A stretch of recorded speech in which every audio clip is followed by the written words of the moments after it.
أما بعد فأعوذ بالله السميع العليم من الشيطان الرجيم بسم الله الرحمن الرحيم أن هذا صراطي مستقيما فاتبعوه ولا تتبعوا السبل۔ ایک مسافر سفر کرتا ہے، سارا دن چلتا رہتا ہے، منزل اس کو ملتی نہیں۔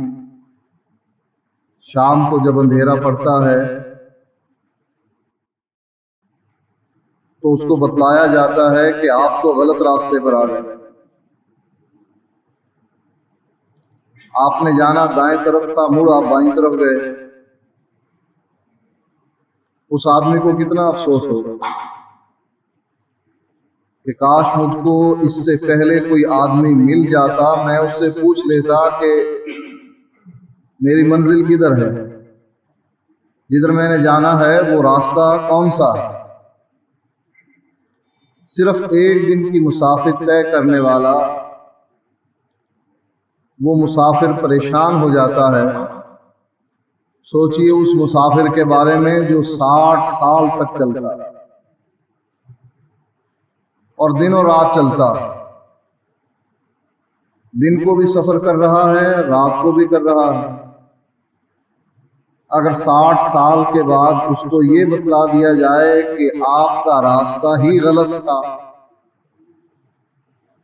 آپ نے جس راستے پر چل کر جس منزل پر پہنچنا تھا وہ راستہ یہی تو نہیں تھا جس پر آپ چلتے رہے، اس آدمی کو کتنا افسوس ہوگا۔ اور وہ یہ تمنا کرے گا، اے کاش مجھ کو زندگی میں کوئی راہبر مل جاتا، کوئی رہنما مل جاتا جو مجھے راستے پر ڈال دیتا تاکہ مجھے منزل مل جاتی۔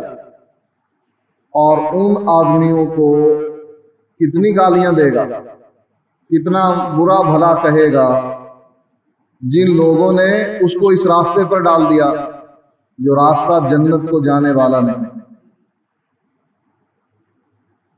اب ہم میں سے ہر آدمی مسافر ہے اور اس کا سفر دن کو بھی جاری ہے، رات کو بھی۔ 5 نمازوں میں سے 2 نمازیں بلکہ 3 نمازیں آپ سمجھ لیں رات کی ہیں، تاریکی کی ہیں، سورج کے غروب ہونے کے بعد کی ہیں، مغرب، عشاء اور فجر۔ ظہر اور عصر یہ دن کی نمازیں ہیں۔ اب یہ دن میں بھی سفر کر رہا ہے، عمل کر رہا ہے، اور رات کو بھی عمل کر رہا ہے۔ دن اور رات کو چلنے والا یہ مسافر جب اپنی منزل پر پہنچے اور پتہ لگے یہ اس کی منزل یہ نہیں بلکہ تو یہ اس جگہ پر جا پہنچا ہے جو جگہ خاردار جھاڑیوں سے بھری ہوئی ہے، اس میں تو بھڑکتی ہوئی آگ ہے، اس میں زہریلے قسم کے سانپ ہیں، اس میں تو اللہ تعالیٰ کا مختلف عذاب ہے، کہیں کھولتے ہوئے پانی کا، کہیں پیپ اور کچھ لہو کا۔ وہ منزل تو دوسری طرف ہے جہاں اللہ تعالیٰ کی نعمتیں ہیں، اللہ کی رحمتیں ہیں، دودھ اور شراب اور پانی کی، ٹھنڈے پانی کی نہریں جاری ہیں۔ ہر وہ چیز جو انسان دل میں تمنا لے کر آتا ہے، جس کی تمنا اس کے دل میں پیدا ہوتی ہے، کوئی آرزو اس کے دل میں آتی ہے، وہ تو دوسری طرف ہے۔ اس آدمی کے بارے میں آپ سوچ کر اپنے بارے میں بھی سوچیں کہ کہیں ایسا تو نہیں کہ ہم ہی وہ مسافر ہیں جو غلط راستے پر چل رہے ہیں۔ صحیح راستے کی بجائے ہم نے غلط راستہ اپنایا ہوا۔ اچھا، صحیح راستہ کون سا؟ وہ راستہ جو اللہ اور اس کا رسول بتلائے، اس کے صحیح ہونے میں کوئی شک نہیں۔ کوئی آدمی یہ کہہ سکتا ہے کہ اللہ اور اس کے رسول کا بتلایا ہوا راستہ جنت میں نہیں بلکہ جہنم میں لے جاتا ہے؟ کوئی مسلمان یہ تصور نہیں کر سکتا کہ اللہ اور اس کے رسول کا راستہ جہنم کے راستے پر لے جاتا ہے، بلکہ ہر مسلمان یہی عقیدہ رکھتا ہے، چاہے وہ کسی نظریے سے تعلق رکھتا ہو، زبان سے یہی کہے گا، دل میں یہی سمجھے گا کہ اللہ اور اس کا رسول کا راستہ صراط مستقیم ہے، جنت کو جانے والا۔ اور کوئی بھی مسلمان قرآن کے حق ہونے میں شک نہیں کرتا کہ یہ اللہ کا کلام ہے، جبریل لے کر آیا ہے، قیامت تک کے لیے محفوظ ہے، یہ ویسے ہی ہے اب بھی جیسے نبی کے زمانے میں تھا، اور ویسے ہی رہے گا جب قیامت آئے گی، اس میں کوئی تبدیلی نہیں۔ ہر مسلمان کا یہی عقیدہ ہے، چاہے وہ کسی جماعت سے تعلق کیوں نہ رکھتا ہو۔ اسی سچی کتاب کی یہ آیت جو میں نے آپ کے سامنے تلاوت کی، ان ھذا صراطی مستقیما، اللہ اپنے نبی سے کہتا ہے اے نبی اپنی امت کو بتلا دے، ان ھذا صراطی مستقیما، یہ میرا جو راستہ ہے یہ صراط مستقیم ہے، فاتبعوہ، جب یہ صراط مستقیم ہے فاتبعوہ تو تم اسی راستے پر چلو، وَلَا تَتَّبِعُوا السُّبُلَ، میرے راستے کو چھوڑ کر کسی اور راستے پر نہ پڑ جانا، اگر تم ایسا کرو گے فَتَفَرَّقَ بِكُمْ عَنْ سَبِيلِهِ، تو وہ راستہ تمہیں اللہ کے راستے سے دور کر دے گا، جو جنت کا راستہ ہے صراط مستقیم ہے اس سے دور کر دے گا، لہٰذا تم پر یہ فرض ہے کہ تم اس راستے پر چلو جو میرا راستہ ہے۔ نبی اکرم صلی اللہ علیہ وآلہ وسلم کا راستہ کون سا تھا؟ قرآن کا اور حدیث کا۔ کیا اللہ کے نبی فقہ حنفی پر چلتے تھے، یا فقہ شافعی پر، یا فقہ مالکی یا حنبلی کو اللہ کے نبی اپنے لیے راستہ بناتے تھے؟ کوئی آدمی بھی یہ گمان نہیں کر سکتا۔ اسی طرح صحابہ کے بارے میں بھی کسی آدمی کا یہ نظریہ نہیں کہ صحابہ میں سے کوئی حنفی، کوئی شافعی، کوئی مالکی یا حنبلی راستے کو اپناتا ہو۔ نبی کے صحابہ اور نبی اللہ کے قرآن والے راستے کو اپناتے رہے، جو راستہ صراط مستقیم کہلاتا ہے، جو جنت کو جاتا ہے۔ اچھا، ایک آدمی ساری عمر اس راستے پر چلتا رہا جو امام ابو حنیفہ رحمۃ اللہ علیہ نے لوگوں کے لیے تیار کیا، اور ایک وہ راستہ ہے جو اللہ تعالیٰ کے نبی نے امت کے لیے تیار کیا۔ اب دونوں راستے ہیں، اب ان دونوں راستوں میں سے افضل کون سا؟ وہ جس پر اللہ کے نبی کے قدم لگے وہ افضل ہے، یا جس پہ امام ابو حنیفہ رحمۃ اللہ علیہ کے قدم لگے وہ افضل ہے؟ کوئی بھی مسلمان یہ نہیں سوچ سکتا کہ نبی کا جو راستہ ہے جس پر اللہ کے نبی کے قدم لگے ہیں وہ راستہ افضل نہیں، بلکہ امتی میں سے، نبی کی امت میں سے ایک امتی نعمان ابن ثابت کا راستہ نبی کے راستے سے افضل ہے۔ کوئی مسلمان یہ گمان بھی نہیں کرتا۔ جب سارے مسلمان یہ مانتے ہیں کہ نبی کا راستہ افضل راستہ ہے، صراط مستقیم ہے، پھر اس پر چلنے میں حرج کیا ہے؟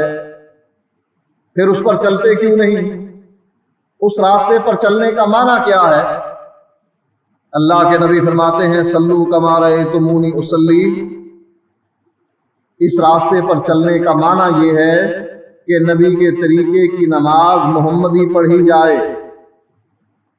اس راستے پر چلنے کا معنی یہ ہے خذوا عنی مناسککم، نبی کے حج کا طریقہ اپنایا جائے۔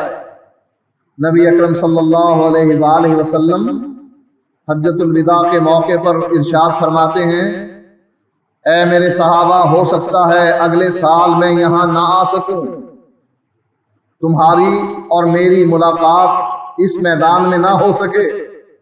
خذوا عنی مناسککم، حج کیسے کرنا ہے مجھ سے اپنے حج کا طریقہ سیکھ لو۔ نبی کی زندگی ہمارے لیے نمونہ، کسی اور کی زندگی ہمارے لیے نمونہ نہیں۔ اللہ نے قرآن میں کس کی زندگی کو ہمارے لیے نمونہ قرار دیا؟ فرمایا تمہارے لیے محمد الرسول اللہ صلی اللہ علیہ وآلہ وسلم کی زندگی نمونہ ہے۔ لقد کان لکم فی رسول اللہ اسوۃ حسنہ۔ تمہارے لیے اللہ کے نبی کی زندگی نمونہ ہے۔ کس چیز میں؟ نماز میں بھی، روزے میں بھی، حج اور زکوٰۃ میں بھی، زندگی کے سارے مسائل میں، چاہے وہ معاشی ہوں یا معاشرتی ہوں، نبی کی زندگی ہمارے لیے نمونہ ہے۔ جس کی زندگی ہمارے لیے نمونہ ہے ہم اس کے پیچھے چلنا گوارا نہیں کرتے، اور جس کی زندگی ہمارے لیے نمونہ نہیں، نہ اللہ نے کہا نہ اس کے نبی نے کہا، کسی نے یہ اطلاع نہیں دی کہ محمد الرسول اللہ صلی اللہ علیہ وآلہ وسلم کے علاوہ 4 اماموں کی زندگی تمہارے لیے نمونہ ہے، یا فلاں فلاں شخصیت تمہارے لیے نمونہ ہے۔ جب اللہ نے اور اس کے نبی نے کسی تیسرے آدمی کی زندگی ہمارے لیے نمونہ قرار نہیں دی تو کیا وجہ ہے ہم نبی کی زندگی کو نمونہ بناتے ہوئے اس کے پیچھے نہیں چلتے، بلکہ فخر محسوس کرتے ہیں کہ ہم فلاں امام کے مقلد ہیں۔ صحابہ کا طریقہ کار نبی اکرم صلی اللہ علیہ وسلم کے زمانے میں کیا تھا، نبی کی زندگی کے بعد ان کا طریقہ کار کیا تھا؟ یہی کہ جب حدیث آ جاتی، حدیث کے مقابلے میں پھر کسی کی بات کو تسلیم نہیں کرتے تھے۔ حضرت معاویہ رضی اللہ تعالی عنہ کو غالباً حضرت عبداللہ ابن عباس دیکھتے ہیں کہ وہ بیت اللہ کا طواف کرتے ہوئے ہر کونے کو چھو رہے ہیں۔ عبداللہ ابن عباس کہتے ہیں، اے معاویہ یہ کیا کر رہے ہو؟ حضرت معاویہ فرماتے ہیں کہ یہ اللہ کا گھر ہے، چاروں کونے اللہ کے گھر کے کونے ہیں، میں ان کونوں کو چھو رہا ہوں، اس میں کیا فرق پڑتا ہے؟ کوئی چیز بھی ایسی ممنوع نہیں کہ جہاں میں نہ چھو سکوں، لہذا یہ پورے کا پورا گھر اس قابل ہے کہ اس کو چھویا جائے۔ بابرکت گھر ہے، اللہ کی طرف اس کی نسبت ہے۔ حضرت عبداللہ ابن عباس رضی اللہ تعالی عنہ فرماتے ہیں، معاویہ اللہ کے نبی نے 2 کونے چھوئے ہیں، ایک جس میں وہ پتھر رکھا ہوا ہے جو جنت سے آیا ہے، حجر اسود ہے، اس کونے کو چھویا ہے، یا اللہ کے نبی نے رکن یمانی کو چھویا ہے؟ اللہ کے نبی نے چاروں کونوں کو نہیں چھوا۔ لہٰذا اگر تو نبی کی سنت پر چلنا چاہتا ہے ان 2 کونوں کو چھو۔ اگر تو نے 4 کونے چھوئے اس کا مطلب یہ ہے کہ تو نبی کی سنت کو اپنا نہیں رہا، اپنی مرضی کر رہا۔ اگر صحابی بھی اللہ کے نبی کے راستے کو چھوڑے، دوسرا صحابی اس کو سمجھا دیتا ہے کہ یہ راستہ تیرا غلط ہے، طریقہ تیرا غلط ہے، اس طریقے کو اپنا جو طریقہ آمنہ کے لال کا تھا، عبداللہ کے لخت جگر کا تھا، عبد المطلب کے پوتے کا تھا، ابو طالب کے بھتیجے کا تھا، حسن اور حسین کے نانے کا تھا، فاطمہ کے ابا کے تھا، اس طریقے کو اپنا جو طریقہ اللہ کے نبی کا تھا۔ اگر تو اپنی مرضی کرے گا تو تو اس طریقے سے ہٹ جائے گا جو طریقہ انسان کو جنت میں لے جانے والا ہے۔ ہر یعنی معمولی چیز پر بھی صحابہ اعتراض کر دیا کرتے تھے۔ ایک شخص عید کے دن میدان میں جب لوگ جمع ہوئے نوافل پڑھنے لگ گیا۔ حضرت علی پوچھتے ہیں کیا کر رہے ہو؟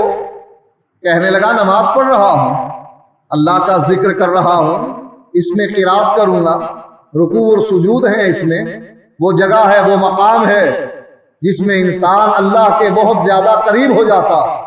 سب سے زیادہ قربت والی جگہ سجدہ ہے، واسجد واقترب، میں اس نماز میں وہ سجدہ بھی کروں گا۔ حضرت علی پوچھتے ہیں چاہتا کیا ہے نماز پڑھ کر؟ کہا اجر و ثواب چاہتا ہوں، اللہ کی رضا چاہتا ہوں، جنت کا حصول ہے، میں اس لیے نماز پڑھ رہا ہوں۔ حضرت علی فرمانے لگے تو یہ نماز پڑھ کر چاہتا ہے کہ میں جنت حاصل کر لوں؟ میرا خیال یہ ہے اس نماز کے بدلے میں تجھ کو جہنم ملے گی۔ وہ حیران ہو کر پوچھتا ہے علی